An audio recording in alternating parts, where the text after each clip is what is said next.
तो देखिए टोक्स के बारे में ये ज़हन में रखें कि पहली तो बात ये है कि मैं ऑन अ फ़नी नोट मैं आपको ये कहूँगा कि टोक्स जो बंदा कोशिश करे ना, कोई बंदा सलाह करके जाए कि मैंने टोक्स फ़ेल करना है, सिर्फ़ टोक्स में वो फ़ेल होता है, ठीक है? तो पहली तो बात ये हो गई, मतलब मज़ाकन मैं ये कहूँगा कि जो भी लड़की की शादी होगी वो सोचे चाहेगी कि मैं जाके घर में बसूँ। अगर कोई लड़की सोच के जाए कि नहीं मैंने घर में नहीं बसना, तो वो सिर्फ़ नहीं बसती ना, नहीं तो पूरी कोशिश जिस लड़की की हो कि मैं बसे तो वो घर बस जाता है। तो टोक्स की भी मैं वही एग्ज़ाम्पल दूँगा कि टोक्स किसी का फ़ेल नहीं होता। टोक्स अगर फ़ेल हो रहा है ना, तो सिर्फ़ वजह क्या होगी कि कम्युनिकेशन स्किल्स में आप लोग वीक हैं और आप लोगों को चीज़ों को इंटरप्रेट करना नहीं आ रहा, आप लोगों को रिएक्ट करना नहीं आ रहा, नहीं तो टोक्स किसी का भी फ़ेल नहीं होता।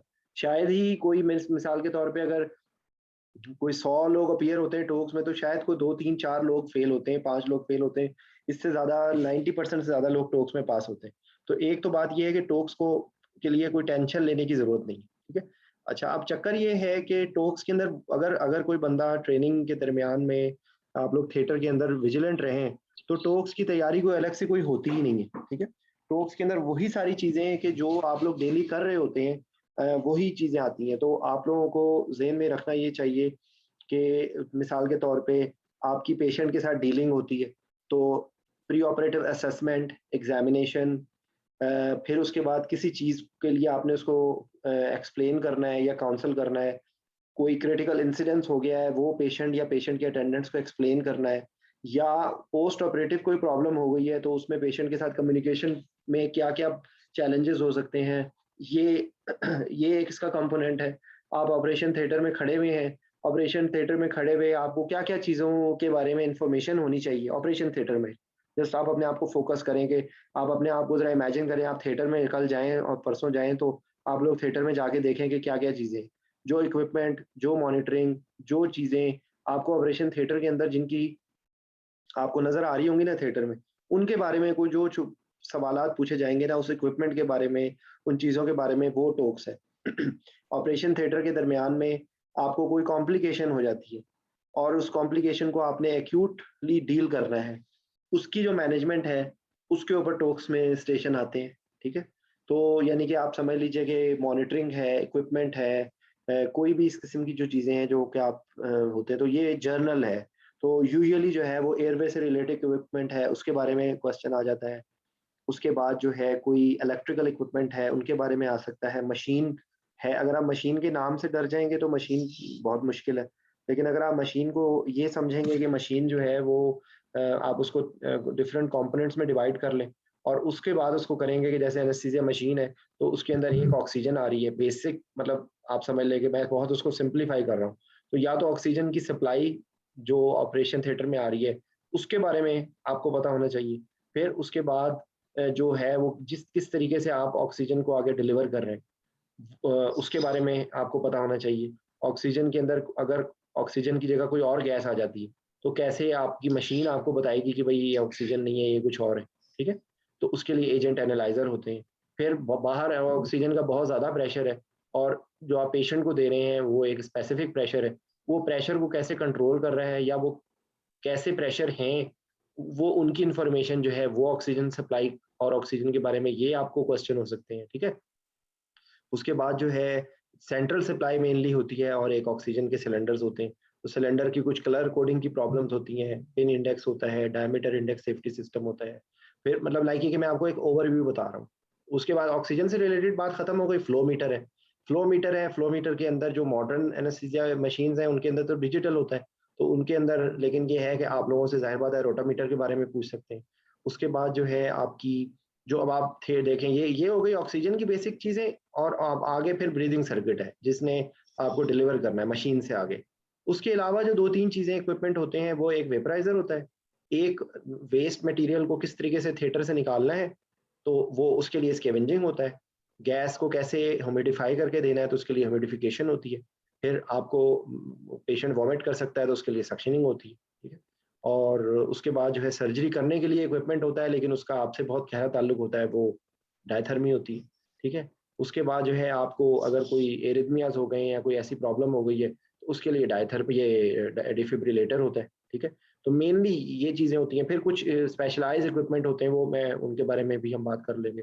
तो मतलब बेसिकली ये एक आपको बेसिक कॉन्सेप्ट पता होना चाहिए कि आपको पढ़ना क्या है, ठीक है। इसी तरीके से अब अगर मॉनिटरिंग है, तो मॉनिटरिंग में वही आपकी जो स्टैंडर्ड 1 मॉनिटरिंग है, स्टैंडर्ड 2 मॉनिटरिंग है। किसी को पता है कि स्टैंडर्ड 1 मॉनिटरिंग का क्या मतलब होता है? सर जी। उसमें वो बेसिक मॉनिटर्स होते हैं। सबसे पहले तो anaesthesia person should be mandatory, और फिर ईसीजी और पल्स ऑक्सीमेट्री। एक सेकंड, स्टैंडर्ड 1 यहाँ पे खत्म हो गया। Presence of a trained anesthesia personnel in the operation theater all the time is standard 1 monitoring. Okay अब जो दूसरा अगला बताने लगी है वो स्टैंडर्ड 2 है, ठीक है। ओके, ईसीजी, पल्स ऑक्सीमेट्री और एंड टाइडल CO2 भी आएगा सर इसमें, जी और blood pressure, non invasive blood pressure, जी। और पता नहीं सर। वाइटल्स कौन से होते हैं वैसे? ईसीजी, ईसीजी, किसी के लोगों में सैचुरेशन जी, जी ईसीजी होती है, सैचुरेशन होता है, एंड टाइडल CO2 होता है, ब्लड प्रेशर होता है, बस खत्म हो और गई। CVP monitoring. नहीं तो सर सीवीपी, इन्वेसिव में आ नहीं जाएगा। नहीं नहीं नहीं, वो सीवीपी यहाँ पे इन्वेसिव, खत्म हो, यहाँ पे खत्म हो गई। इसके अलावा टेम्परेचर भी अगर 30 मिनट से ज़्यादा सर्जरी है तो उसमें आपने टेम्परेचर भी मॉनिटर करना है, ठीक है। तो जी ये sir. Basically standard 1, standard 2 and specialised monitoring, ठीक है। वो स्पेशलाइज्ड मॉनिटरिंग डिफरेंट कंडीशंस में डिफरेंट होती है। अगर कोई ऐसा केस है कि जिसके अंदर न्यूरो मॉनिटरिंग की ज़रूरत है, तो उसके अंदर इवोक पोटेंशियल्स हैं, या जो आपने डेप्थ ऑफ एनेस्थीसिया को जो मॉनिटर करते हैं उसके लिए बिस होता है, बिस या एंट्रोपी, वो एक ही चीज़ होती है बेसिकली, ठीक है। और या एक इवोक पोटेंशियल्स होते हैं, ठीक है। और जो न्यूरोमस्कुलर सिस्टम को चेक करने के लिए जो है वो नर्व स्टिमुलेटर होता है, जो न्यूरोमस्कुलर ब्लॉकिंग, न्यूरोमस्कुलर स्टेटस को देखता है, ठीक है। उसके बाद एक यूरिन आउटपुट का मॉनिटर है, मतलब बेसिकली यूरिन आउटपुट को आप मॉनिटर करते हैं।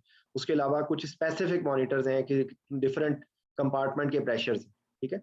लाइक इंट्रा एब्डोमिनल प्रेशर की मॉनिटरिंग कर सकते हैं आप, इंट्राक्रेनियल प्रेशर की मॉनिटरिंग कर सकते हैं आप, ठीक है।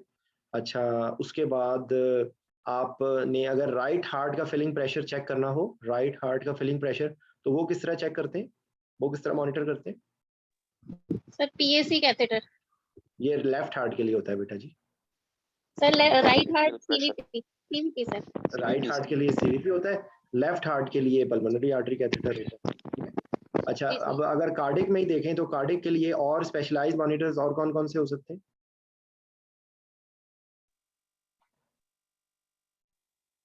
जी art line sir wave sir, invasive arterial line होता है, एक हो सेंट्रल गया, वेनस प्रेशर मॉनिटरिंग होती है, पीएसी कैथेटर होगा, और और सर वो पल्मोनरी कैपिलरी वेज प्रेशर फिर अलग वो से तो आपने मेंशन बता दिया करेंगे। ना, वो तो आपने बता दिया। जी में आ जाए। और टी हो गया सर, टी जी सर। Very good. ट्रांसफेजियल, और सर कार्डियक आउटपुट के लिए एक पर्टिकुलर होता है सर, स्ट्रोक वॉल्यूम के लिए जो मेजरमेंट के लिए होता है, नाम मैं नहीं, भूल रहा हूँ। वो सिर्फ कार्डिक आउटपुट एक नहीं होता, वो मुख्तलिफ किस्म के होते हैं, ठीक है। जो डिफरेंट तरीके से कार्डिक आउटपुट को मॉनिटर किया जाता है, वो मतलब वो एक पूरा डिटेल्ड टॉपिक है, लेकिन आपको उसका बेसिक कॉन्सेप्ट पता होना चाहिए कि कार्डिक आउटपुट को मॉनिटर करने के वैसे क्या क्या तरीके हैं बाय द वे।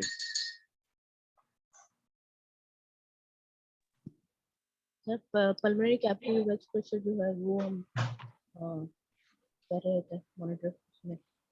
अगर एक पेशेंट, आप ऑपरेशन थिएटर में खड़े हैं, आपने बताना है कि इस पेशेंट का कार्डिक आउटपुट ठीक है या कम है, तो आप कैसे बताना शुरू करेंगे? सर स्ट्रोक वॉल्यूम, सोच लें, ये बहुत, सिस्टोलिक ब्लड। ये मैंने जो सवाल, ये आपको पता है, ये कई दफा इंसान वो सवाल जरूर कभी नहीं भूलता जो उससे पूछे गए हुए हो, ठीक है। तो हाँ, ये हम थोड़ा सा डिट्रैक्ट हो रहे हैं, लेकिन बहरहाल इसी तरीके से इंटरेक्ट करके ही आप लोगों को सीखने का मौका मिलेगा। How will you assess the cardiovascular status, या कह लें आप cardiac output of a patient in operation theatre या आईसीयू? सर मैप के जरिए। अगर आप को ये सवाल ऐसी जगह पे पूछा जाए जहाँ पे कोई मॉनिटर नहीं है, तो भी कोई करंट टाइटल। और नहीं भाई, मरीज की शक्ल से नहीं पता चलेगा, मरीज को कार्डियक डिटरमिनेंट से सर। भाई पेशेंट की पल्स है या नहीं, जिंदा भी है कि नहीं। सर वही heart rate and sir cardiac determinant oxygen supply and demand pulse से सर, हार्ट रेट से सर। नहीं, एक सेकंड, बिल्कुल सिंपल चले ना। आप मरीज को टच करेंगे तो टच करने से आपको कुछ पता चलेगा? सर ठंडा पल्स है, की उसकी पल्स से सब सर, पता चलेगा। ठंडे पल्स से भी पहले पेशेंट की पेरिफेरल्स कोल्ड है या टेम्परेचर, पेरिफेरल्स कोल्ड है या वार्म है, इससे कुछ पता चलेगा आपको? अगर उसका कार्डियक जी सर, आउटपुट, टेम्परेचर से पता लगेगा कि पेरिफेरल सर परफ्यूजन हो रही है या परफ्यूजन हो नहीं। रही है नहीं। ठीक है, एक बात हो गई। उसके बाद आप पल्स पे आ जाए, पल्स का रेट, पल्स का कैरेक्टर, उससे पता चल जाएगा ना आपको। उसके यस बाद आप उससे आगे पे चले जाएं, उससे आगे आप ब्लड प्रेशर पे चले जाएं, उससे आप उसके आगे आप ईसीजी पे चले जाएं, उसके बाद आप जो मर्जी कह दें, सीवीपी कह दें आप, जो है वो मुझे बताएं कि जो होता है invasive arterial blood pressure monitoring, उससे उससे भी कोई इंफॉर्मेशन मिलती है आपको? Sir, cardiac output, mean arterial pressure okay, and cardiac एक और चीज भी है सर, ये एरिया अंडर पल्स कवर में जो प्रेशर, आता है सर। जी जी। पल्स प्रेशर भी मिलता है सर। और स्ट्रोक बहुत वॉल्यूम। ओके, और एक चीज रह गई है। Sir sir systolic left end ventricle diastolic end pressure. Diastolic end diastolic pressure मिल रहा है। Left ventricle end diastolic. इतने द मुश्किल पीक मुश्किल सिस्टोलिक लफ्ज, एंड इतने मुश्किल मुश्किल लफ्ज के बजाय बहुत आसान सी चीज है। आपको ये पता नहीं चलेगा कि उसका ओवरऑल वॉल्यूम स्टेटस कैसा है, हाइपोवोलेमिक है या आइसोवोलेमिक है, ये पता चलेगा। और उसकी सिस्टेमिक वैस्कुलर रेजिस्टेंस कैसी है, ठीक है, सिस्टेमिक वैस्कुलर रेजिस्टेंस कैसी है उसकी। आर्टीरियल वेव फॉर्म से जो इन्फॉर्मेशन मिलती है उसे आपको वो जो बता रहे हैं आप सही बता रहे हैं, स्ट्रोक वॉल्यूम भी पता चल जाएगा, प्रेशर भी पता चल जाएगा, लेकिन जो बहुत सिंपल आंसर्स है ना कि उससे आपको वॉल्यूम स्टेटस का पता चलेगा, ठीक है, कि पेशेंट हाइपोवोलेमिक है या नहीं, सिस्टेमिक वैस्कुलर रेजिस्टेंस कम है या ज्यादा है, ठीक है, ये उसके वेव फॉर्म से पता चल जाएगा। और एक उसमें जो उसमें थोड़ी सी एक एडवांस होते हैं ना, उनके अंदर एक चीज आ रही होती है, उसको कहते हैं stroke volume variation. Stroke volume variation, इसका नाम सुना है? सुना है सर, पता नहीं है लेकिन। देखें सर जो बेस लाइन से सर ऊपर नीचे वेवी जो है वो आ रही होती है। आई थिंक जब हाइपोवॉल्यूमिक होती है तो उसमें जो है ना कभी ऊपर चली जाती है और कभी नीचे आ जाती है आर्टेरियल लाइन वेव फॉर्म। हाँ नहीं, आप बात सही बता रही हैं, लेकिन ये कुछ डैम्पिंग और और है। अंडर। नहीं, देखिए मैं आपको बताता हूँ, मेरी बात सुनिए कि नॉर्मली जब इंस्पिरेशन करते हैं हम तो वीनस रिटर्न बढ़ता है या कम होता है? बढ़ेगा सर, बढ़ेगा। सर कम होगा। ठीक है ना, ये नॉर्मली इंस्पिरेशन एक्सपिरेशन में वेरिएशन आती है ना, तो ये वेरिएशन बढ़ जाती है अगर पेशेंट हाइपोवोलेमिक हो। इसको कहा जाता है स्ट्रोक वॉल्यूम वेरिएशन, ठीक है। तो इसको वो मॉनिटर पिक करता है, और बेसिकली ये कोई इसका एब्सोल्यूट नंबर नहीं होता, लेकिन बेसिकली अगर ये नंबर ज्यादा आने, ये वेरिएशन ज्यादा आनी शुरू हो जाए तो इसका मतलब है पेशेंट हाइपोवोलेमिक है, ठीक है। तो उस नंबर से आप उसको फिर आप कैसे करेंगे, आप उसको फ्लूइड देंगे। अगर आप फ्लूइड दें और उसका नंबर वो कम हो जाए तो इसका मतलब है कि पेशेंट वाज वॉल्यूम डेफिशिएंट, ठीक है। तो मतलब आप ये समझ लीजिए कि आपने पल्स पे हाथ रख के देखा, आपने ब्लड प्रेशर देखा, आपने ईसीजी देखी, आपने उसका पेरिफेरल सर्कुलेशन के साइंस देखे, और उसके बाद आपने उसका जो है वो आपने स्ट्रोक वॉल्यूम वेरिएशन के बेस पे कर लिया। एक दो और चीजें होती हैं जिससे आप बेसिकली, ये हम बात कुछ और कर रहे हैं लेकिन इसके अंदर ये चीज आपका एक टॉपिक कवर हो रहा है कि how to assess the volume status of the patient, ठीक है। तो दो चीजें और होती हैं जिनके जरिए आपको वॉल्यूम स्टेटस को आप चेक कर सकते हैं। एक स्ट्रेट लेग रेजिंग टेस्ट का नाम सुना है आपने? नहीं सर, नहीं। अच्छा मुझे एक बात बताएं, मैं आपको खुद, आपने किया होगा, ऐसा हो नहीं सकता कि आप लोगों को ये बात पता ना हो, अभी आप लोग सिर्फ मेरे सवाल से पिक नहीं कर रहे हैं, मुझे बताइए। सर वालेकुम अस्सलाम। सर स्टैटिका में होता है ना स्ट्रेट लेग रेजिंग टेस्ट जो करते हैं ऐसा नहीं नहीं नहीं, वो और चीज है, वो और चीज है, सॉरी, मैं शायद वो लफ्ज से, वो आप लफ्ज से उस लफ्ज पे पहुंच गए। यहाँ पे मैं कार्डियोवास्कुलर सिस्टम की बात कर रहा हूँ। जी सर। वो मैंने शायद गलत लफ्ज यूज कर लिया। वो बेसिकली लेग रेजिंग कह लें आप, ठीक है। अब वो स्ट्रेट लेग रेजिंग आप जो बता रहे हैं वो बिल्कुल सही कह रहे हैं आप, लेकिन यहाँ पे हम कुछ और बात कर रहे हैं कि अगर जब आप लेग रेस, आप एक पेशेंट को, आप सोचेंगे जरा कि भाई कभी मेडिकल कॉलेज याद करें, कोई भी इंसान ऐसे ही बैठे खड़े खड़े एकदम से नीचे गिर जाता है, तो उसमें क्या करते हैं, उसको लिटा के उसके थोड़ा सा उसका लेग साइड रेज करते हैं ना। सर Yes, वो elevate जो करते हैं। कैपेसिटेंस वेसल्स होती हैं उसमें से सारा ब्लड जो है वो टुवर्ड्स द हार्ट मूव होता है और उसका स्ट्रोक वॉल्यूम बढ़ता है, वेरी गुड। तो अगर कार्डियक अगर आउटपुट बढ़ता है। अगर अगर एक आईसीयू में पेशेंट है, आपने उसका फुट एंड को रेज किया, उससे उसका ब्लड प्रेशर इंप्रूव कर गया, या ये स्ट्रोक वॉल्यूम वेरिएशन कम हो गई, तो इसका क्या मतलब है? कि patient volume very good, hypovolemic. Hypovolemic है, ठीक है। और इससे भी अगला एक रिफाइंड आंसर है कि क्रिटिकल केयर के अंदर अल्ट्रासाउंड के जरिए अल्ट्रासाउंड गाइडेड वो जो आईवीसी देखते हैं ऐसा। आईवीसी की कंप्रेसिबिलिटी देखते हैं, ठीक है। वेरी गुड, जी। ये आप लोगों ने पढ़ा हुआ है, ये सुना हुआ है, ठीक है। तो बेसिकली जो है वो आईवीसी की कंप्रेसिबिलिटी अगर कंप्रेस हो रही है, और तो इसका मतलब है कि पेशेंट में अभी वॉल्यूम की डेफिशिएंसी, ठीक है। और अगर वो डायलेटेड है तो इसका मतलब है वॉल्यूम लो है। और एक और ये भी होता है कि बेसिकली कि आपने फ्लूइड चैलेंज दिया, उससे उसका ब्लड प्रेशर इंप्रूव किया, ठीक है, तो इसका मतलब है कि वो वॉल्यूम डेफिशिएंट है। और अगर आपने ब्लड फ्लूइड दिया और वो इंप्रूव नहीं किया और उल्टा क्रैप्स आने शुरू हो गए, तो उसका मतलब है कि वो पेशेंट ओवरलोड में चला गया, ठीक है। तो बेसिकली ये हमने बात कहाँ से शुरू की थी, मॉनिटरिंग स्टैंडर्ड 2 मॉनिटरिंग की बात कर रहे थे, तो उसके अंदर ये बात आ गई थी, ठीक है। तो बेसिकली आपका अगर कॉन्सेप्ट क्लियर होगा ना, तो वहां पर आपको कोई भी इस किस्म से इससे रिलेटेड दाएं बाएं, ये हो सकता है आपसे डायरेक्टली ना पूछा जाए, ये बेसिक, लेकिन ये है कि ये एक टॉक्स का स्टेशन हो सकता है कि how will you assess the cardiovascular system of the patient.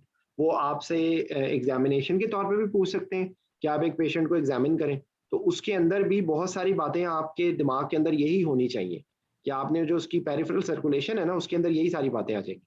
बाकी आप कुछ और चीजें कर लेंगे, आप बाकी जो उसका जनरल फिजिकल एग्जामिनेशन है वो भी आ जाएगा इसी के अंदर। इसके अंदर आपका जो सीवीपी रेज है या नहीं है वो आ जाएगा। उसके अंदर आपकी कोई ऑस्कल्टेशन में आपने देख लिया, उसकी कोई उसमें कोई मरमर आ रहा है, उसकी हार्ट साउंड्स डिस्टर्ब हो रही हैं या नहीं, और जो है वो आपने उसका एपेक्स बीट को चेक किया, तो एपेक्स बीट उसकी शिफ्ट हुई भी होगी। तो ये बेसिकली हमने एक टॉक्स का स्टेशन ही साथ साथ कर लिया है सीवीएस का एग्जामिनेशन। सीवीएस के एग्जामिनेशन में भी यही है, वो बातें सारी आपने देखनी होंगी, कि आपने उसकी स्वेटिंग देखी, आपने हाथ उससे, जब आपने उसको इंट्रोडक्शन करके आपने उससे हाथ मिलाया, तो जब आपने उसकी देखी तो उस वक्त आपको कुछ इन्फॉर्मेशन मिल जाएगी। आप देखेंगे पेल तो नहीं है वो पेशेंट, क्योंकि अगर वो पेल है तो वो myocardial oxygen demand supply ratio में उसका डिस्टर्बेंस होगी, क्योंकि एनीमिक पेशेंट के अंदर जो है वो ऑक्सीजन डिलीवरी कम हो जाएगी, ठीक है। और at the same time anaemic patient में दूसरा क्या होता है कि जो कंपनसेशन हो रही होती है वो भी बेसिकली उसको मजीद हार्ट को मुश्किल में डाल रहा होता है, क्योंकि एनीमिया की कंपनसेशन में क्या होता है, क्या होती है, कैसे होती है एनीमिया की कंपनसेशन? जी, एक पेशेंट एनीमिक है तो उसकी compensation tachycardia sir, tachycardia sir, tachycardia और hyperventilation. Hyperventilation. Hyper ventilation, okay, और blood volume, polycythaemia. Blood volume पे क्या इफेक्ट होता है? पॉलीसाइथेमिया। ब्लड वॉल्यूम रेज होता है ना, कंपेंसेटरी, यस तो वो basically high output cardiac failure का नाम सुने? Yes sir. Yes, sir. ठीक है, सुना है. तो वो भी इसमें हो सकता है, जैसे कि एनीमिया में होता है, जो शायद जैसे कि कई कंडीशन में होता है, थायराइड में होता है, सेप्सिस में होता है, जो Very है बेरी बेरी में होता है। बेरी वो मतलब, असल में पता है, देखिए मैं आपको एक बात बताऊं, आप लोग एक ज़हन में रखें बात, कि जितना आपने आपको आप लोग किताब से बाहर निकाल के आप अपनी इंटेलिजेंस को इस्तेमाल करेंगे ना, तो आप लोगों को ये पता लगेगा कि हम लोग तो बहुत इंटेलिजेंट हैं।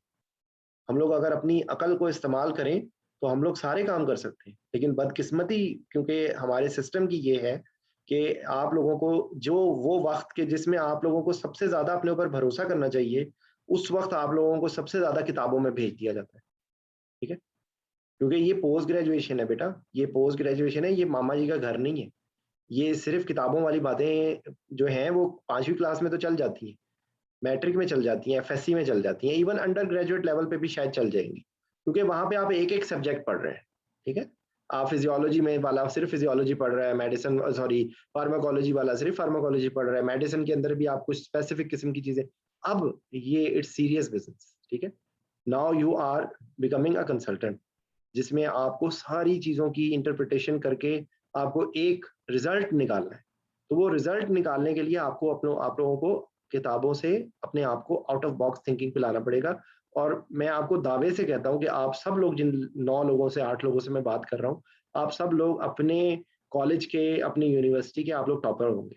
मेडिकल कॉलेज में हर एरा वैरा नथु खैरा तो नहीं जाता ना।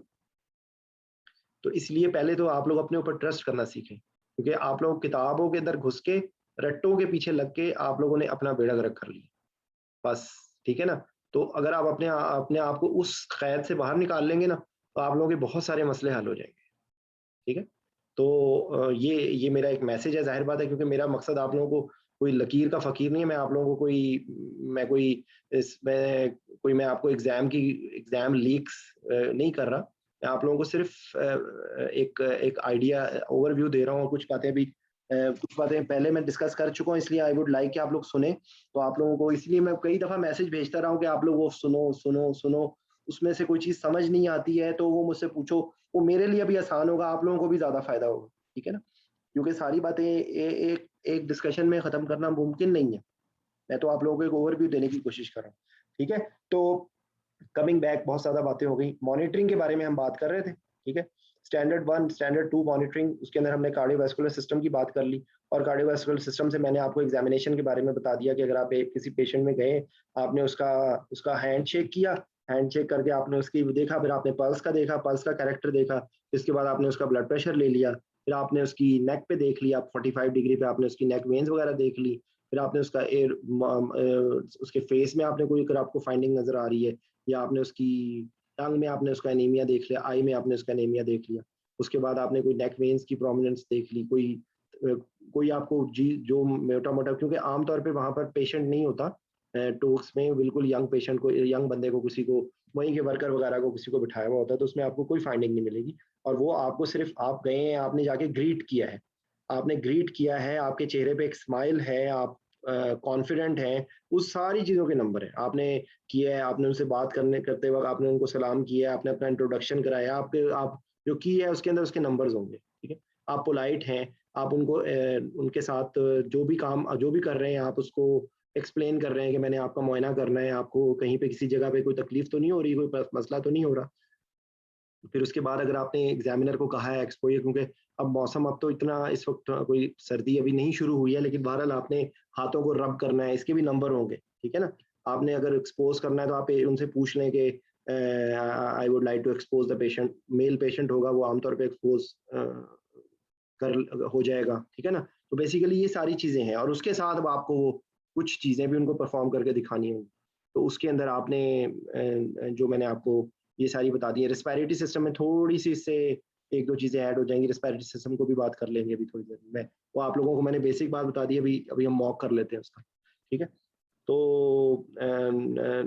उसके बाद जो है ना आपकी जो मॉनिटरिंग, जो स्पेशलाइज मॉनिटरिंग मैंने आपको बताया कि वो पोटेंशियल्स हो सकती हैं या बिस होती हैं न्यूरो में, और क्या नाम है इसका, उसके अलावा और कोई मॉनिटरिंग है जिनकी बात अभी मैंने नहीं की?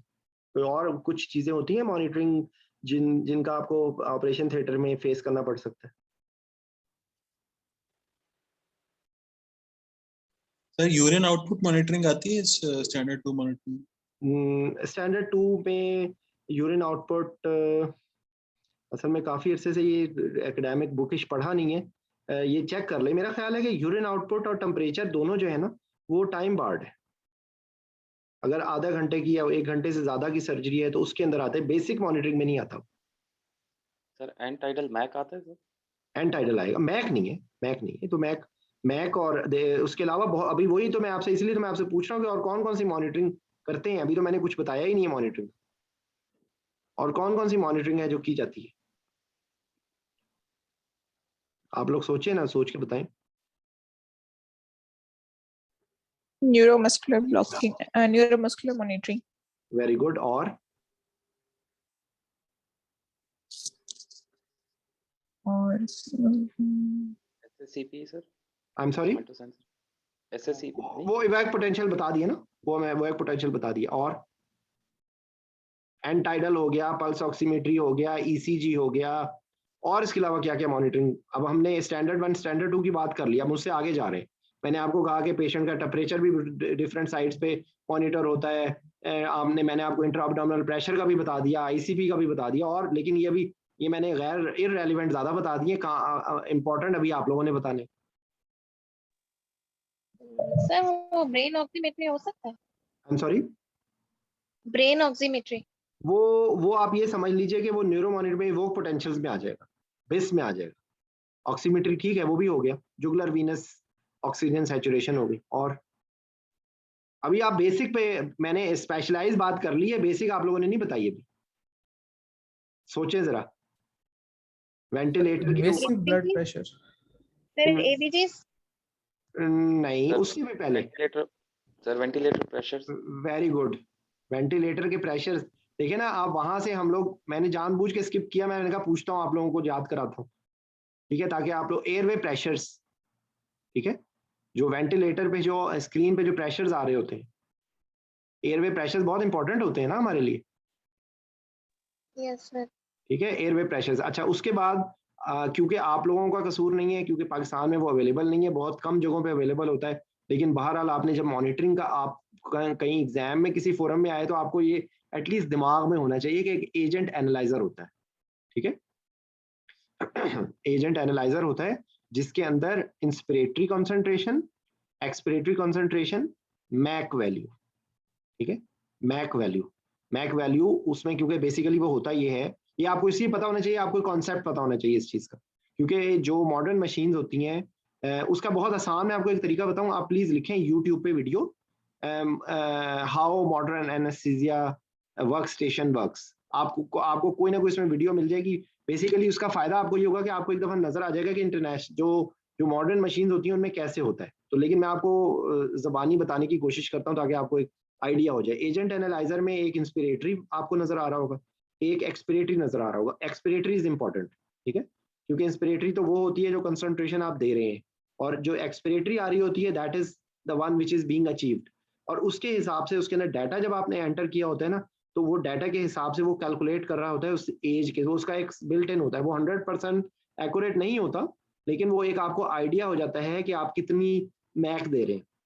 तो उस पर वैल्यू आ रही होती है कि आर यू गिविंग 1 मैक या 0.5 मैक या 0.8 मैक या 2 मैक या वट एवर, ठीक है।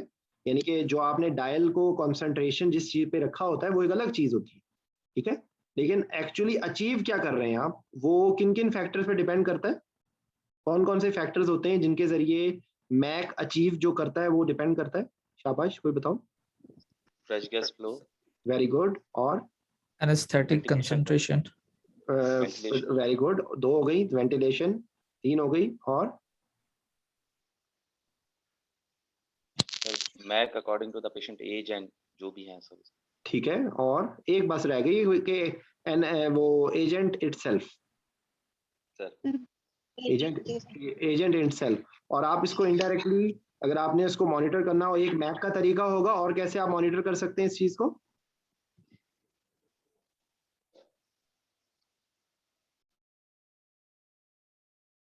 शाबाश, सॉरी सर, क्या पूछा आपने सर? मैंने सर सवाल, बिस से कर सकते हैं। बिस के जरिए कर सकते हैं, बिस के जरिए कर सकते हैं, और क्लिनिकल पैरामीटर्स आपको बता देंगे, ठीक है। पेशेंट का ब्लड प्रेशर, पेशेंट का हार्ट रेट, पेशेंट की जो है, जो लेवल ऑफ एनेस्थीसिया के जो क्लिनिकल, या कह लें आपके इनएडिक्वेट लेवल ऑफ एनेस्थीसिया के जो क्लिनिकल फीचर्स हैं उनसे भी आपको पता चल जाएगा, ठीक है। ये इनडायरेक्ट तरीके। मैं आपको मैक जो मॉनिटर पे आ रहा है उससे पता चल जाएगा, आपने कितना डायल रखा हुआ है उससे पता चल जाएगा, आपने फ्रेश गैस फ्लो कितना रखा हुआ है उससे पता चल जाएगा, ठीक है। उसके बाद आपको एजेंट एनालाइजर से उसकी मैक वैल्यू उसके सिस्टम के जरिए वो कैलकुलेट करके आपको अगर जो मॉडर्न एनेस्थीसिया वर्क स्टेशन होगा तो उसमें आपको मॉनिटर के ऊपर नजर आ रहा होगा, ठीक है।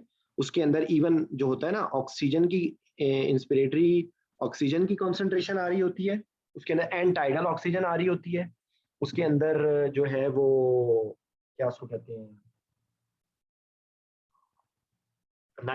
जो नाइट्रस है वो आ रही होती है, ठीक है। जो आपका जो बाकी जो अगर और कोई अगर इम्प्योरिटी है तो वो भी, मतलब लाइक है कि आपको उसमें सारी चीजें आपके सामने स्क्रीन पे आपके नजर आ रही है, ठीक है। तो ये चीज हो गई एक एयरवे के प्रेशर्स की बात कर ली हमने, मैक की बात कर ली, और इसके अलावा कोई रहेगा ये मॉनिटरिंग?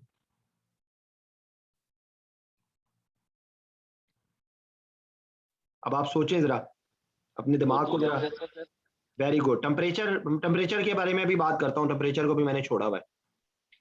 और फिर तो ह्यूमिडिटी भी आ जाएगी सर। ह्यूमिडिटी भी आ जाएगी, ठीक है।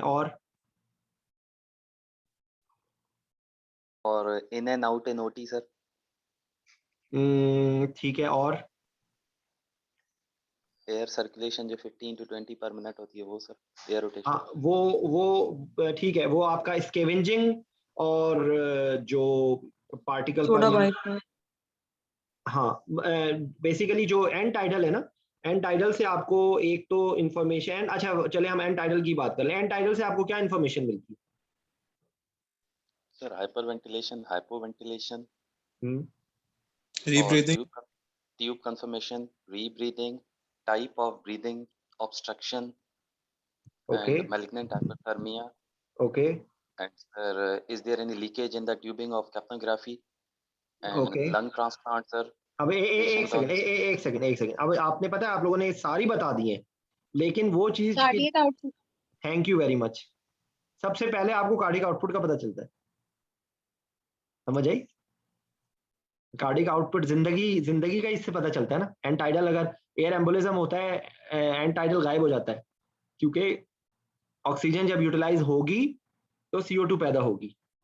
जब CO2 पैदा होगी, जब सर्कुलेशन होगी, तो वो लंग्स में पहुंचेगी और वो बाहर की टिकट कटा के बाहर निकलेगी, ठीक है।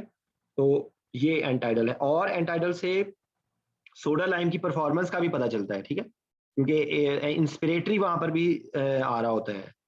तो अगर इंस्पिरेटरी CO2 आ रही है, ठीक है, तो इसका मतलब है कि सोडा लाइम एग्जॉस्ट हो गया, ठीक है।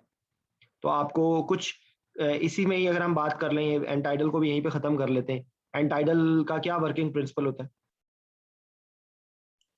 Sir infrared. Infrared gas analyser. Infrared का क्या मतलब क्या होता है इसका? इंफ्रारेड गैस एनालिसिस जो होती है उसमें और पैरामैग्नेटिक में क्या डिफरेंस होता है? एक बेसिक डिफरेंस होता है। सर वो गैस की, हर गैस की अलग एब्जॉर्प्शन होती है, जो कि इंफ्रारेड। हाँ नहीं, पहले आप बोल तो सादिया पूरा जी, फिर वहां से आप बोलना जी सर, इंफ्रारेड की एब्जॉर्प्शन होती है गैस की, हर गैस की डिफरेंट होती है। तो उसके अकॉर्डिंगली सर हम मेजर करते हैं कि जब CO2 एक्सेल हो रही होती है तो उसमें जितनी वो एब्जॉर्ब होगी, तो सर वो हमें ग्राफिकल रिप्रेजेंटेशन उस पे मॉनिटर पे शो हो रही होती है। अच्छा नहीं, अब आपसे मैंने जो सवाल पूछा था वो आपने सुना?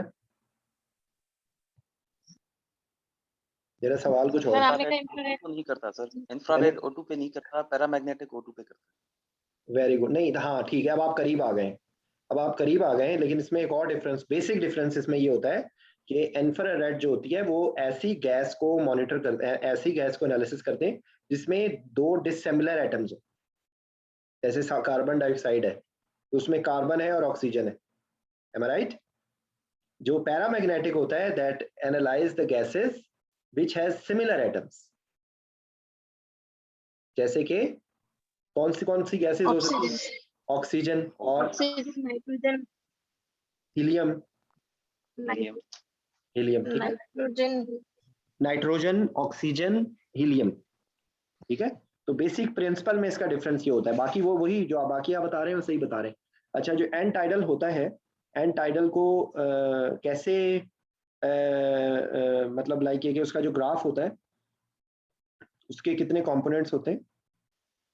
4 phases होते हैं. ठीक है, Dead space, ठीक है, dead space plus alveolar phase, sir. Alveolar plateau, end tidal at the angle, sir. Then inspiration.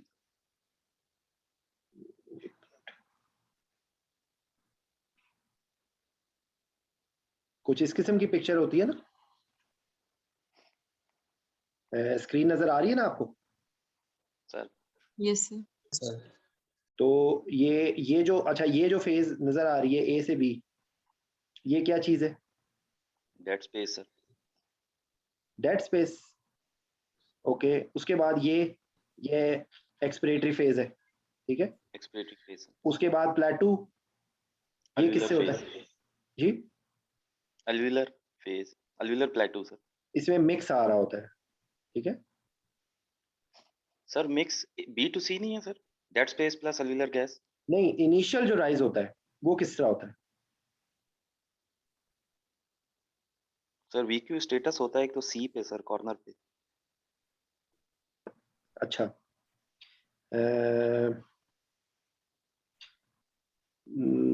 एक मिनट मुझे जरा सोचने दे, क्योंकि देखिए मैंने ये बहुत साल पहले पढ़ी हैं चीजें, बेसिक साइंसेस भूल जाती हैं। जो इनिशियल जो राइज आता है ना, ये बी टू सी वाला है, ये मेन आपका जो एंड टाइडल को, ये जगह जो सी आती है ना, ये सी होती है एंड टाइडल, जो मैक्सिमम आती है। Sir, वो deep है, sir. डी जी सर, पे वो आती है ना। एक सेकंड, वो डी पे आती है, ठीक है, आई एम सॉरी। देखें, जो इनिशियल होगी ये वाली बी टू सी, ये आप क्या कह रहे हैं, ये क्या होगी? Sir, ये alveolar gas and dead space. एल्वेओलर दो और डेड होती हैं स्पेस इसमें. दोनों की होगी? Sir, दोनों की होगी. A to B is मेरे dead space, sir. हाँ जी, B to C is dead space plus alveolar gas. C ठीक to है, D is alveolar plateau, sir. ठीक है। D and is end tidal, sir. और And ई जो है वो down is inspiratory, inspiration, sir. D2 is inspiration. Exactly, ठीक है। और अगर ये प्लेटू अचीव नहीं कर रहा होगा तो इसका क्या मतलब होगा? Hyperventilate, sir. नहीं, प्लेटू अगर अचीव, सॉरी प्लेटू कह रहा हूँ, base line, Baseline rebreathing, sir. Rebreathing. Rebreathing है, ठीक है? CO2 exhausted or rebreathing, sir. जी, ठीक है। सर कोई इंस्पिरेटरी वाल्व का भी मसला हो सकता या सर वेल्व का भी इशू होता है सर। Sir, अगर पीप लग रही suddenly होती है सर, अगर बेस अगर लाइन पे जब नहीं रीच करती है तो पीप लग रही होती है, ऑटो पीप। सर अगर सडनली राइज हो जाए तो एक्सपायरेटरी वॉल स्टक हो जाता है, सर। और अगर कंटिन्यूअसली राइज हो रहा है तो सर CO2 एब्जॉर्बर का इशू है या रीब्रीदिंग है, सर। सही, एक मिनट में आपको और दिखाता हूँ स्लाइड्स। ये असल में ये जो मैंने मैं अब जो जिसमें से मैं ढूंढ रहा हूँ ना, ये मैंने आप लोगों को जो लिंक भेजा है उसके अंदर ये सारी चीज़ें मैंने कंपाइल की हुई हैं। तो आप अगर ये इस लिंक को खोल के अच्छी तरीके से देखें तो आपको बेतहाशा चीज़ें इसमें से मिल जाएंगी, ठीक है।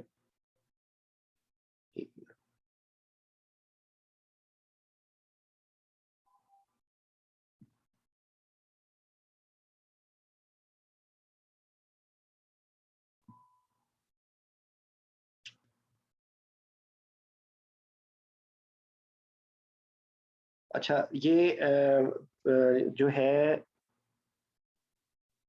पल्स ऑक्सीमीट्री का क्या मैकेनिज्म, वर्किंग प्रिंसिपल होता है पल्स ऑक्सीमीटर? सर उसका Beer Lambert method. Beer law होता है। Sir Lambert Beer law plus plethysmography. एक मिनट, एक बंदा बताए, आप बताइए, वासिफ आप बताओ। Sir Lambert Beer law plus plethysmography और ऑक्सीमेट्री, सर। नहीं, अब आप इसको थोड़ा तरतीब दे दें। It's a combination of oximetry and plethysmography, ठीक है सर। जो ऑक्सीमेट्री होता है उसके लिए दो लॉज अप्लाई होते हैं इसके ऊपर। वो क्या होते हैं? ऑक्सीमेट्री का बेसिक प्रिंसिपल क्या होता है? बेसिक प्रिंसिपल ये होता है कि जो डीऑक्सीजनेटेड और ऑक्सीजनेटेड हीमोग्लोबिन जो है वो डिफरेंट वेवलेंथ्स को, स्पेक्ट्रम को एब्जॉर्ब करते हैं, ठीक है। जो ऑक्सीजनेटेड होता है उसके लिए क्या होता है? 660, ठीक है। और जो डीऑक्सीजनेटेड 940, उसकी रेंज आप बता दें, ठीक है ना। और जो उसके अंदर आपसे वो अगला तो उसमें तो अच्छा ये हो गया। और उसके बाद जो इसका जो है ना, अगर अगला अगला आप बोलेंगे कि इसके अंदर दो लॉज अप्लाई होते हैं, बियर लॉ और लैम्बर्ट लॉ। बियर लॉ का क्या होता है, क्या इसकी एक्सप्लेन कैसे करेंगे बियर लॉ को?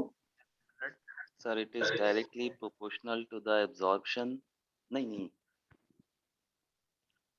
absorption of the radiation is directly proportional to the concentration of a solute in a solvent is called Beer law. हाँ, इतनी देखो मैं आपको एक बात बताऊं, वहां पर इतनी इंग्लिश बोलने के बजाय ना आप उसको अगर इतना भी बता देंगे ना कि ये कॉन्सेंट्रेशन का होता है, कि जितनी ज्यादा कॉन्सेंट्रेशन होगी उतनी ज्यादा लाइट एब्जॉर्ब होगी, जितनी ज्यादा सोल्यूट की कॉन्सेंट्रेशन होगी उतनी ज्यादा लाइट एब्जॉर्ब होगी। और जो Lambert is thickness sir, L for Lambert, L for length, जितना पाथ लेंथ ज्यादा होगा उतनी लाइट एब्जॉर्ब होगी। इससे ज्यादा आपको डिटेल में पढ़ने की जरूरत ही नहीं है।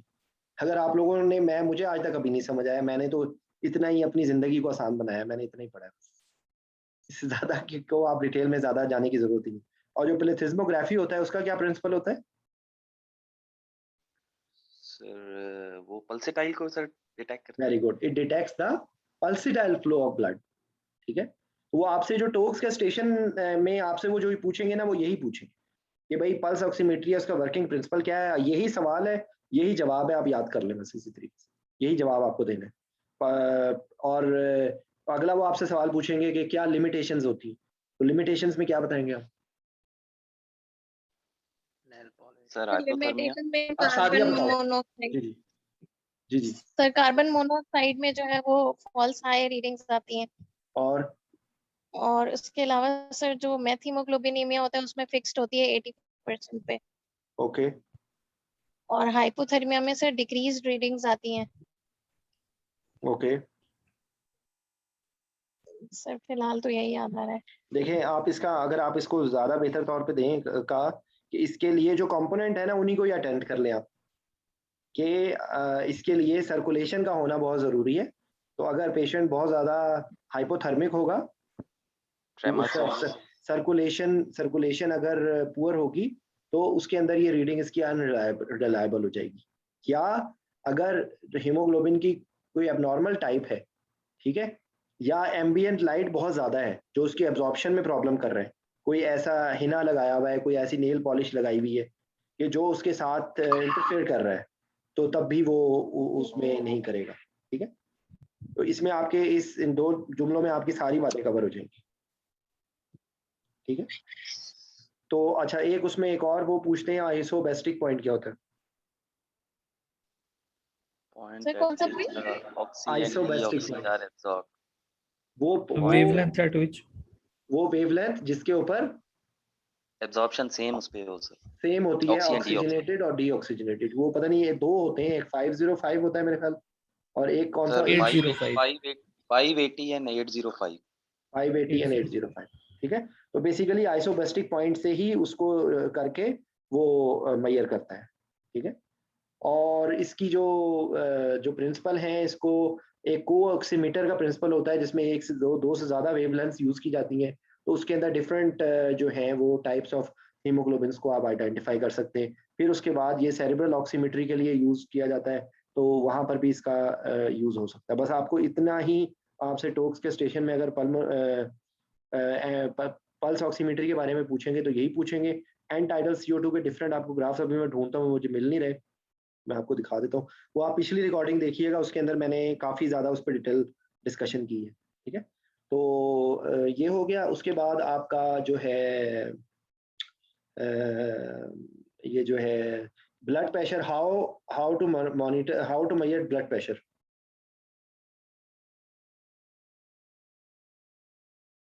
जी, ब्लड प्रेशर मेजरमेंट कैसे होती है, कौन बताएगा? आसान क्वेश्चन है। सर एक इन्वेसिव होगी और एक नॉन इन्वेसिव और इन्वेसिव है। ओके, और नॉन इन्वेसिव कौन कौन से? जी,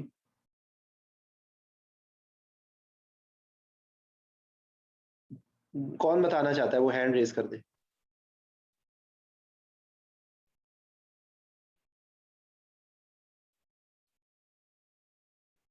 जी बताएं सादिया। सर नॉन इन्वेसिव में तो स्फिग्मोमैनोमीटर होता है सर, जो मर्करी वाले होते हैं, डायनामैप होते हैं, हम्म। और सर नॉन पैल्पेटरी मेथड इन्वेसिव में होता है, यही, पैल्पेटरी मेथड होता है। जी सर पैल्पेटरी होता है, लेकिन सर उसमें सिर्फ सिस्टोलिक ब्लड प्रेशर पता लगता सिस्टोलिक है हमें। मेथड तो है ना, मेथड तो है ना। जी सर। पैल्पेटरी मेथड हो गया, ऑसिलोमेट्रिक हो गया, और जो आपका कॉर्टोकॉफ जो स्फिग्मोमैनोमीटर होता है वो कॉर्टोकॉफ साउंड्स होती हैं, ठीक है। और जी जो डायनामैप होता है उसके अंदर कौन सा प्रिंसिपल होता है? सर उसका प्रिंसिपल नहीं पता, लेकिन Spirometric, sir. मुझे ये पता है कि वो सिस्टोलिक ब्लड प्रेशर मेजर करता है, और उसके लिहाज से डायस्टोलिक कैलकुलेटेड जो है वो बताता है। और डायस्टोलिक कैलकुलेट नहीं करता? जी सर ये कह रही हूँ, कैलकुलेटेड बताता है डायस्टोलिक प्रेशर। अच्छा जी, वासिफ आप क्या बोल रहे थे?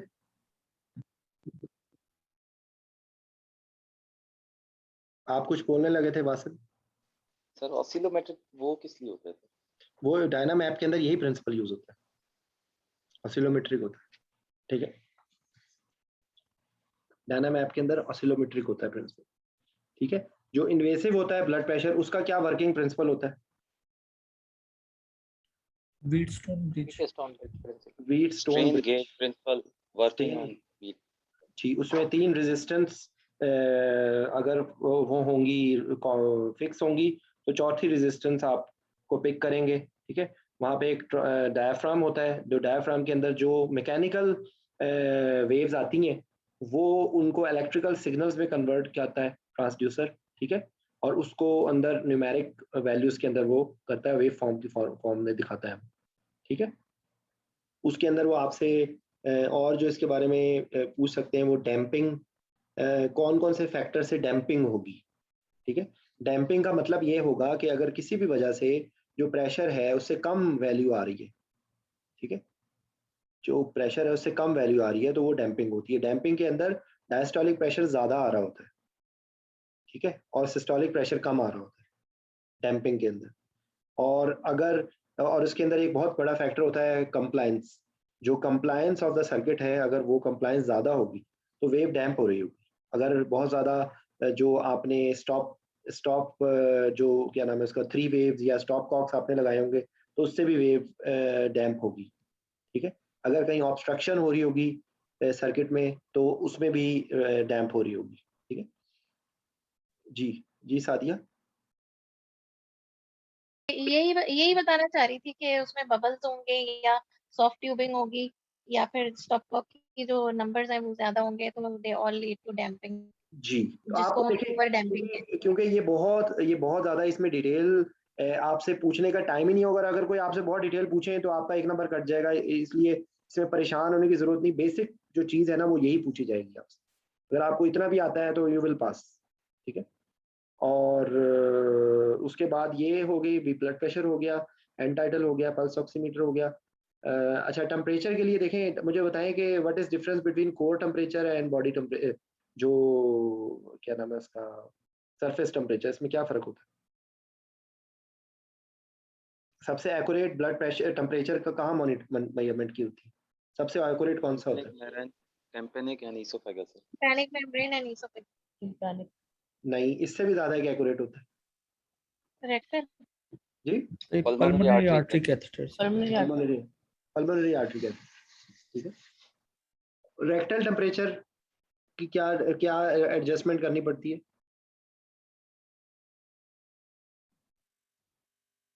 Two degree ऐसा 2 degrees का आपकी आवाज नहीं आ रही ज्यादा मुझे। बताते हैं। रेक्टल टेम्परेचर ज्यादा होता है, ठीक है, तो उससे आपने 1 डिग्री सेंटीग्रेड कम करना होता है। जो टिम्पैनिक मेम्ब्रेन पे किया जाता है वो अल्ट्रासोनिक तरीके से किया जाता है। जो पल्मोनरी आर्टरी कैथेटर में होता है वो कोल्ड सेलाइन के जरिए देके उसका टेम्परेचर चेंज को, यानी कि जितना उसके कार्डिक आउटपुट के जरिए उसके टेम्परेचर चेंज के जरिए मैयर किया जाता है, ठीक है। कार्डिक आउटपुट भी उसी प्रिंसिपल से, टेम्परेचर चेंज के प्रिंसिपल से मैयर किया जाता है, ठीक है। और मिडल 1/3 ऑफ इसोफेगस उससे भी मैयर किया जाता है, ठीक है। इसके सिनेरियो में वो आपसे ये पूछ सकते हैं कि हाइपरथर्मिया इंट्राऑपरेटिवली कौन कौन सी कंडीशंस, कॉमन या अनकॉमन कौन कौन सी चीज़ें हो सकती हैं जिसमें हाइपरथर्मिया हो सकती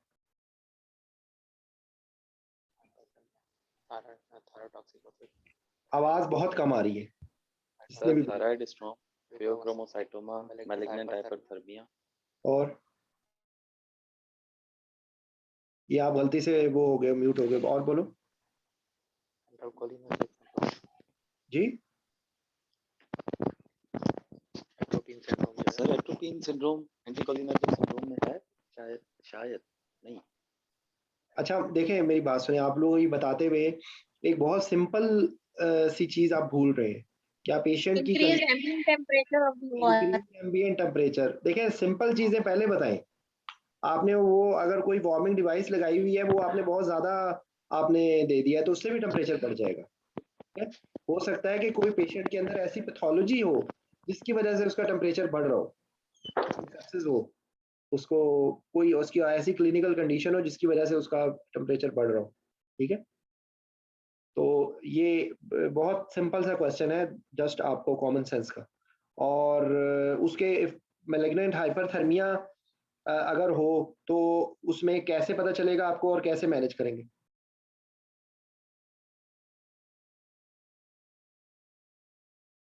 तो सबसे पहले तो अनटाइडल रेज हो जाएगा।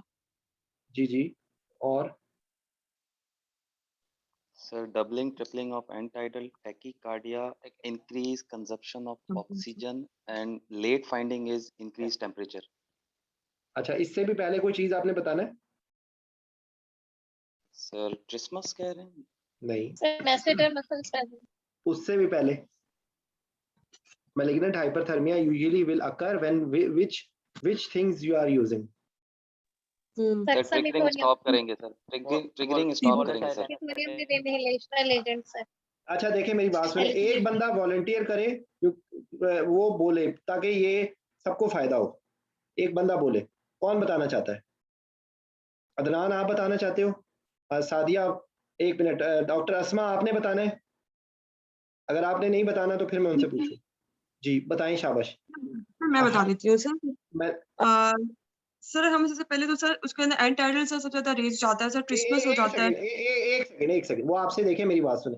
आपको जहन में ये रखना चाहिए कि ये क्वेश्चन आपसे डिफरेंट तरीके से पूछा जा सकता है। ठीक है, तो पहला मेरा क्वेश्चन ये है कि in which patient you will suspect malignant hyperthermia?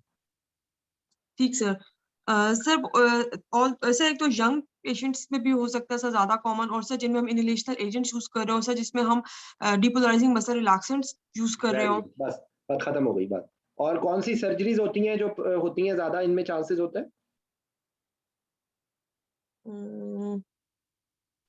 Sir GA related नहीं, जी सर्जरीज, जनरल सर एनेस्थीसिया है सर मैंने सेपरेट। तो ऑर्थो की सर्जरी के अंदर देखा हुआ सर, ईएनटी सर्जरी में देखा है मैलिग्नेंट हाइपरथर्मिया का केस। स्क्विंट सर्जरी में ज्यादा चांसेस होते हैं। ऐसे पेशेंट जिनके अंदर कोई neuromuscular disease, dystrophy sir, neuromuscular disease हो, उसके अंदर चांसेस होंगे। यानी कि बेसिकली आप लोगों को मैंने डिफरेंट तरह से ये क्वेश्चन पूछ लिया ना, तो ये आपको पता होना चाहिए कि व्हाट आर द फैक्टर्स।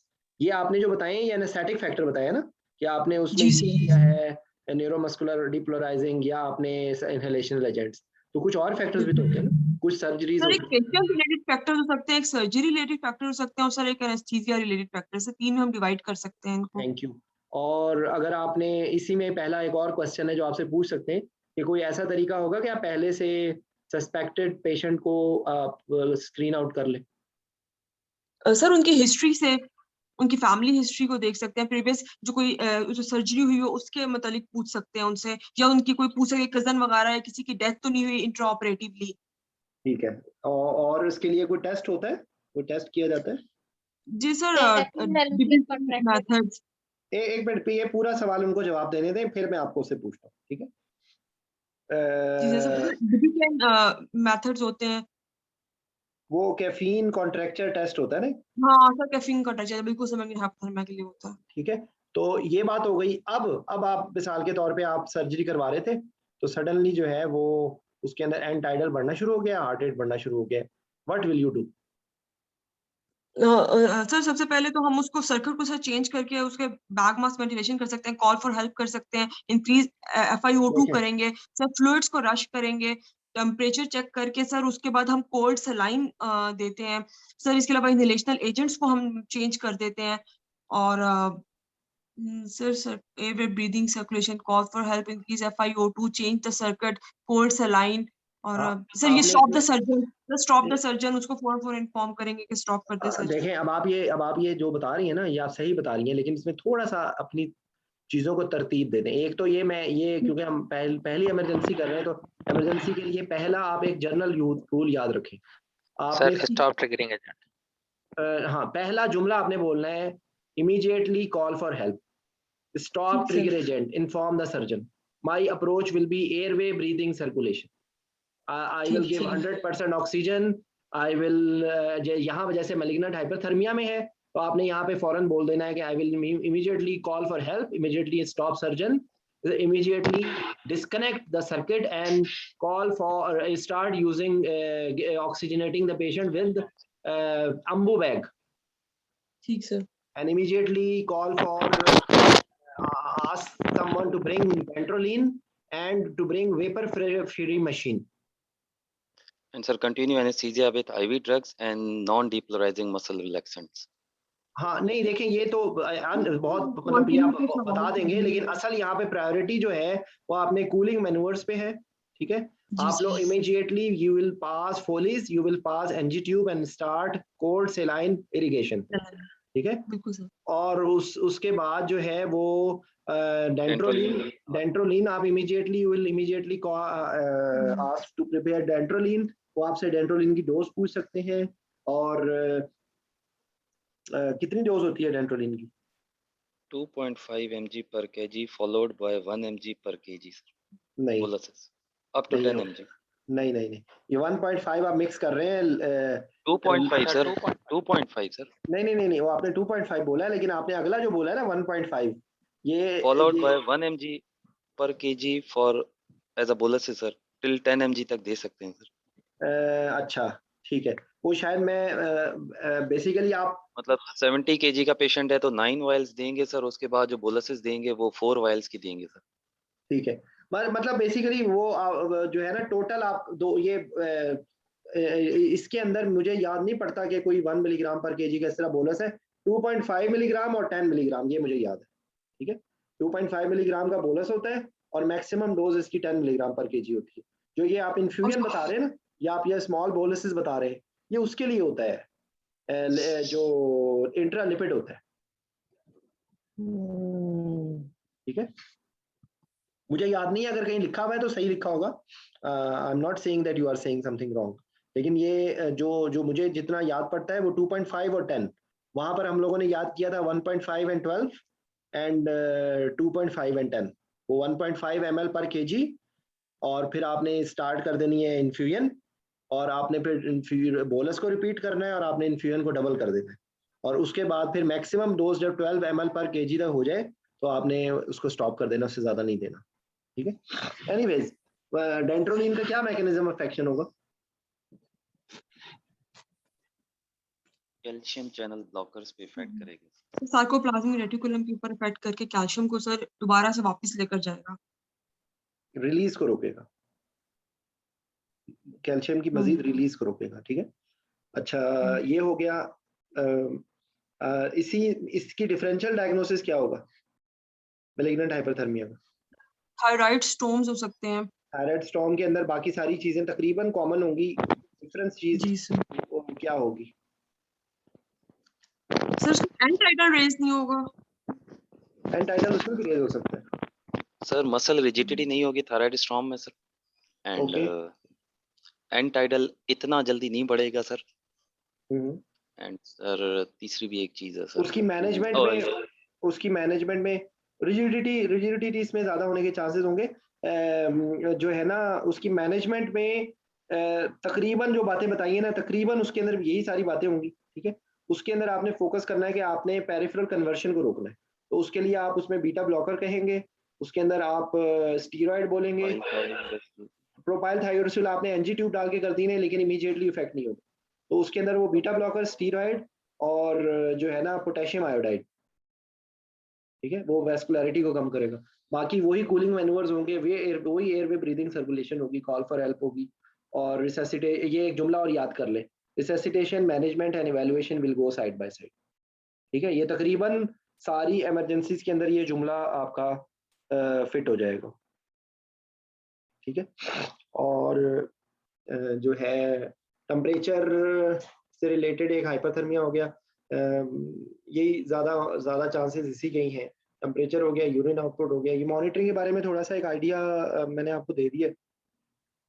कुछ काउंसलिंग के बारे में बात कर लेते हैं, फिर नमाज का टाइम होने वाला है, फिर इंशाल्लाह दोबारा कर लेंगे सेशन। काउंसलिंग देखें, काउंसलिंग के अंदर बेसिक प्रिंसिपल याद रखें कि काउंसलिंग में आपने कोई चीज़ उनसे डंडा मार के साबित नहीं करनी, ठीक है। आपने अपनी बात को उनको दोनों एस्पेक्ट्स को आपने बता देना एंड दैट्स इट। आपका मकसद कोई उससे स्टाम्प पेपर पे साइन करवा के आगे नहीं बढ़ना, ठीक है। और वहाँ पर मेजॉरिटी केसेस में वो डमी होते हैं, कोई रियल पेशेंट नहीं होता। तो एक काउंसलिंग कौन करेगा काउंसलिंग? जी, who is volunteer? Madiha sir आप सिनेरियो बताओ। आप करेंगी? चले। एक पेशेंट की ना सर्जरी हो रही थी, आपने उसको जनरल एनेस्थीसिया दिया, तो उसका जो है ना दांत टूट गया। तो अब वो पेशेंट बहुत अपसेट है, तो आपने इसको एनेस्थीसिया दिया था, तो अब आप उसकी काउंसलिंग के लिए गई हैं, तो आप क्या करेंगी? ठीक सर। अस्सलाम वालेकुम, मेरा नाम डॉक्टर अस्मा है और आपका जो पेशेंट अंदर गया उसकी मैं बेहोशी की डॉक्टर हूँ। अच्छा जी, आपका मुझे पता चला कि आप एक मिनट सर डॉक्टर। इसके अटेंडेंट। नहीं अच्छा सर, पेशेंट पोस्ट ऑप मेरे पास वापस आया है। पोस्ट ऑप आप गई हैं, पेशेंट के साथ ये वाकया हो गया था, अब आप पोस्ट ऑपरेटिवली उसके पास गई हैं, उसका दांत टूट गया था। ठीक सर। अस्सलाम वालेकुम, मेरा नाम डॉक्टर अस्मा है और मैं आपकी बेहोशी की डॉक्टर हूँ। जी, आपका जो ऑपरेशन कल किया था वो मैंने ही किया था और आपको हमने बताया था बेहोशी से पहले कि आपका जो आगे वाला दांत है वो हिलता है और आपसे हमने डॉक्टर साहबा आपने मेरा ऑपरेशन किया था? जी, मैंने आपको बेहोशी दी थी और आप जब मैं आपको ऑपरेशन थिएटर में लेकर गई थी, तो जब मैंने आपका मुआयना करी थी, तो मैंने आपको समझाया था कि आपका ये जो दांत अगले वाला हिलता है, मेरी पूरी भरपूर कोशिश होगी कि मैं इसके बचा पाऊँ, लेकिन अगर मैं ना बचा पाई तो इसके लिए माज़रत और उसके लिए आपने मुझे पूरी कंसेंट दी थी कि जी, आप मुझे बेहोशी दे सकती हैं मुकम्मल। कंसेंट क्या होती है जी? इजाज़तनामा, जब मैंने आपको लिखवाया था आपसे इजाज़तनामा मुकम्मल, हमने तहरीरी तौर पे आपसे साइन कराया था और आपको सारी बात समझाई थी। तो मुझे निहायत अफ़सोस से कहना पड़ा है कि हम आपके दाँत को नहीं, बचा नहीं पाए। जब हम बेहोशी दे रहे थे, तो तब तो हमने भरपूर कोशिश देखो से आपके दाँत को बचा लिया आपने और जी ट्यूब मेरे डाली। साथ आपने मेरे साथ बहुत ज्यादती की है। नहीं, हमें भरपूर अफ़सोस है और हम आपका इसका तलाफ़ीनामा भी करना चाहते हैं। मैंने अपने हॉस्पिटल के जो डेंटिस्ट हैं, उनको भी इन्फॉर्म कर दिया, वो भी आपके कमरे में चक्कर लगाएँगे और इस सिलसिले में हम जितना आपकी हेल्प कर सकें, हम हेल्प करेंगे। इसके अलावा जो हमारी हॉस्पिटल की एथिकल कमेटी है, हमने उसको भी इन्फॉर्म कर दिया है। वो भी आएँगी और आपके साथ ये जो आपके साथ हादसा हो गया दाँत टूटने का, उसकी तलाफ़ी करने की हम भरपूर कोशिश करेंगे। कैसे तलाफी करेंगे जी? जो हमारे हॉस्पिटल के डेंटिस्ट है वो आएँगे, वो आपका मुआयना करेंगे और हमें बताएँगे कि इसकी जगह कोई नया दाँत लग सकता है, तो हम उस सिलसिले में आपके जो पैसे हैं वो कंपनसेट करने की कोशिश करेंगे और इस सिलसिले में एथिकल कमेटी और डेंटिस्ट मिल के फैसला करेंगे कि हम कितने ज़्यादा आपको कंपनसेट कर अच्छा, सकते हैं। चलें आपने बहुत अच्छा बताया है, सिर्फ 1-2 बातें। आपने ये क्यों बोला कि मैंने आपकी सर्जरी की थी? आपने थोड़ी सर्जरी की थी। नहीं सर, मैंने बेहोशी दी थी। नहीं, आपने आपने 2 दफ़ा मैंने आपको टोका भी, फिर भी आपने ये बोला मैंने आपने की। तो आप सर्जन थोड़ी हैं, आप एनेस्थेटिस्ट हैं। एक बात, दूसरी बात ये कि आपने इंग्लिश का लफ्ज़ कोई नहीं बोलना। ठीक सर। इंग्लिश का लफ्ज़ नहीं बोलना और दूसरी बात ये कि आपने पेशेंट को मौका देना है कि वो कुछ बोले। आपने ठीक मुझे सर। बोलने का मौका ही नहीं दिया, ठीक है? बाकी बिल्कुल ठीक है। जी, जी। इसी यही होती है काउंसलिंग, यही होती है जी, काउंसलिंग। जी। आपने उनको यही कहना है कि हमारी जो इस तरह का हमारा एक बाकायदा इसका एक शोबा है जो इस तरह का मामलात को देखता है और वो जो है ना, वो जो दाँतों अब डेंटिस्ट उसको नहीं पता, हो सकता है उसको ना पता हो, जो दाँतों वाला डॉक्टर है, हम आपको आप दाँतों वाला डॉक्टर थोड़ी आएगा वहाँ पे मुआयना करने। आप ये कहेंगे कि हम आपको दाँतों वाले डॉक्टर के पास भेजेंगे, वो आपके दाँतों का मुआयना करके वो आपका मसनूई दाँत लगा देगा। ये आप इस तरह ठीक की सर। बात करें, ठीक है ना? क्योंकि वहाँ पर आपने देखें कोई रियल टाइम अभी आपने दाँत लगा के थोड़ी देना है। आपने तो सिर्फ़ एक बिल्कुल। Counselling is just a drama, ठीक है? इसी तरीके से कोई भी चीज़ हो तो बेसिक कॉन्सेप्ट यही है, ठीक है? तो आप लोग ऐसा कीजिए, अब मैं उसको करने की कोशिश करता हूँ, क्योंकि जब मैं कोई चीज़ एक्सप्लेन करने की कोशिश कर रहा होता हूँ, तो मेरी कोशिश होती है कि मैं आप लोगों को कॉन्सेप्ट आप लोगों का क्लियर करने की कोशिश करूँ, ठीक है? बेसिक साइंसेज़ बहुत वोलेटाइल होती है, भूल जाती है। तो कहीं पे मेरी अगर लिमिटेशन होती है तो मैं खामोश हो जाता हूँ, बजाय इसके मैं आप लोगों को कोई गलत बात बता दूँ। जो लोग मेरे साथ, आप लोगों में से तो ज़्यादातर लोग वो हैं जिन्होंने पहले मेरे किसी सेशन को अटेंड नहीं किया, और ये मुझे अफ़सोस इस बात का है कि आप लोग अगर पैसिवली, ये मैं आपको वैसे ही एक बात कह रहा हूँ कि मैं जो भी डिस्कशन कर रहा होता हूँ, मेरी कोशिश ये होती है कि मैं सारे लोगों को साथ लेके चलूँ, और मेरा मकसद है कि कॉन्सेप्ट क्लियर हो। क्योंकि देखिए, अगर आपका कॉन्सेप्ट क्लियर होगा ना, तो यही चीज़ें, ये जो काउंसलिंग की आप बात कर रहे हैं ना, ये बहुत स्पेसिफिक सी चंद चीज़ें हैं। इसके अलावा अगर आपको एक चीज़ का कॉन्सेप्ट क्लियर है ना, तो वही टॉक्स है। यही आपको, अगर मैं आपको मज़ीद ओवरव्यू दूँ ना, तो काउंसलिंग है, इमरजेंसी है, इक्विपमेंट है, उसके बाद मॉनिटरिंग है, उसके बाद जो है आपकी कोई भी जो आपका एयरवे से रिलेटेड मैनूवर्स हैं, चाहे वो डिफ़िकल्ट इंट्यूबेशन है, चाहे वो डिफ़िकल्ट आपका जो मास्क वेंटिलेशन है, आपके एयरवे की असेसमेंट है, यही सारी चीज़ें आती हैं, ठीक है? और जो टॉपिक्स हैं, ये जो आपकी जो नॉलेज के हैं, वो यकीन करें वो डिफरेंट नहीं है। चाहे वो बंदा पार्ट 2 दे रहा हो, चाहे वो बंदा आईएमएम दे रहा हो, चाहे वो बंदा एमसीपीएस कर रहा हो, वो सारी चीज़ें कॉमन होती हैं। और अगर आप लोगों का कॉन्सेप्ट क्लियर होगा ना, तो आप लोग वही चीज़ें वाइवा में पूछी जाएँगी, वही चीज़ें एमसीक्यूज़ में पूछी जाएँगी, तो देयर इज़ नो डिफरेंस। तो ये मेरी आप लोगों से गुज़ारिश है कि आप लोग जो है अपने इंटेलिजेंस को इस्तेमाल करें, चीज़ों को तरीके से समझने की कोशिश करें, ठीक है? तो आप लोग वो जो कुछ सेशंस मैंने किए थे, उससे मैंने डिफरेंट बातें करने की कोशिश की कि आप लोगों को एक्स्ट्रा कुछ हो जाए, आप लोग करें। अच्छा, मैं वो लिंक दोबारा भेजता हूँ, आप लोग प्लीज़ उस लिंक को खोलें। उसके अंदर मुख्तलिफ स्लाइड्स हैं, उसके अंदर मुख्तलिफ जो हैं वो पुराने टॉक्स के स्टेशंस भी हैं। तो उसमें कोई चीज़ जो समझ ना आए, वो आप लोग भेजते रहें ग्रुप में। कोई भी बंदा कोई भी चीज़ ना शेयर करने के में मूड में है, ना कोई पूछने के मूड में है। ये ग्रुप बनाने का मकसद ये नहीं होता कि सारे लोग उसमें सत्तू पी के सो जाएँ, ठीक है? आप लोग आपस में एक-दूसरे से डिस्कशन करें। सारे देखें, कोई भी आप लोगों में से बच्चा तो है नहीं। सब आप लोग मैच्योर हैं, माशाल्लाह सब लोगों को आता है। और सिर्फ़ उस चीज़ की प्रैक्टिस की ज़रूरत होती है। ठीक है? अच्छा, कुछ बेसिक बातें मैं और आपको बता दूँ कि टॉक्स में आपको रोलर कोस्टर में कोई बैठा है आप लोगों में से? रोलर कोस्टर में कोई बैठा है? आपने रोलर कोस्टर की जी? सर बैरिया कराची में एक है छोटा सा सर। हाँ, तो रोलर कोस्टर में जब बैठते हैं, तो जब उतरते हैं दरमियान में क्या होता है, किसी को कुछ पता नहीं चलता, ठीक है? तो हवा में होते हैं बस। हवा में होते हैं। जो टॉक्स का भी, ये कोई भी इस तरह का जो इम्तिहान होता है ना, उसमें शुरू और आखिर का पता होता है, दरमियान में क्या हो रहा होता है कुछ पता। इसलिए आप लोग कोई गम ना लेके जाएँ, एक स्टेशन का गम दूसरे स्टेशन पे ना लेके जाएँ, ठीक है? टॉक्स के स्टेशंस में बहुत मार्जिन होता है, आपके 1 या 2 स्टेशन बिल्कुल ज़ीरो भी हो जाए ना, तो भी आप बाकी स्टेशंस में आप चीज़ों को कवर कर सकते हैं। तो इसलिए आप लोग परेशान ना हों, बिल्कुल टेंशन लेने की ज़रूरत नहीं है, और वहाँ पर अपने नर्व्स को काबू में रखना है। बाकी मैंने जो है ईसीजी, एबीजीज़, एक्स-रे को मैंने इंटेंशनली हटाया है, क्योंकि जो पिछले सेशंस में उनमें काफ़ी अच्छी डिटेल से हुआ है। पहले आप सब लोग एक दफ़ा दोबारा से सुनें, ठीक है? उसको देखें, और फिर दोबारा उसमें से कोई चीज़ समझ नहीं आएगी तो हम इंशाल्लाह दोबारा सेशन कर लेंगे, ठीक है? उसमें से जो चीज़ समझ ना आए, अव्वल तो ये है कि आप ग्रुप में पूछें। आप सब लोग एक-एक, आप टारगेट ये रखें कि हर बंदे ने 5-5 स्टेशन शेयर करने। तो हर बंदा अगर 5-5 स्टेशन शेयर करेगा, तो जो जिसको आता है वो दूसरे से पूछे, जो उसको नहीं आता वो दूसरे को बताए। इस तरीके से आप लोगों के बहुत सारी चीज़ें कवर हो जाएँगी, ठीक है? तो इंशाल्लाह फिर आप लोग बताइएगा। तो बाकी चीज़ें कुछ इंशाल्लाह नेक्स्ट सेशन में कर लेंगे। आप लोगों को पास अभी टाइम है, कल का कोई टाइम रख लेते हैं, आप बता दीजिएगा मुझे, ठीक है? Yes sir. चलिए, ओके जी, अस्सलाम वालेकुम। Thank you sir. Thank you, sir.